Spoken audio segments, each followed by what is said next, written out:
EVERMARKET Contour Kit Contour and Highlighting Contour Palette. Was bigger than I thought it would be. It's about 7 inches long and it works very well.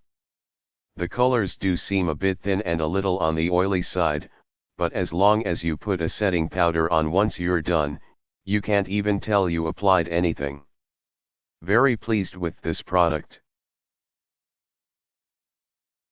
Cherry Chree Blush Brozer Contour Illuminator Palette W Face. What a great product. I use the darker color on my cheeks and lightly add some of the lighter pinkish color on top.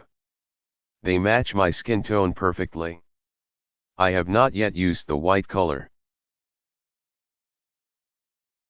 EVERMARKET Makeup Contour Kit Highlight and Bronzing Powder Palette. Bought this as a present so I can't really comment on the quality. But the size is huge for its price. My only comment is that it arrived with the hinges broken and there wasn't enough time to return it anymore. The brushes came as expected in separate packaging.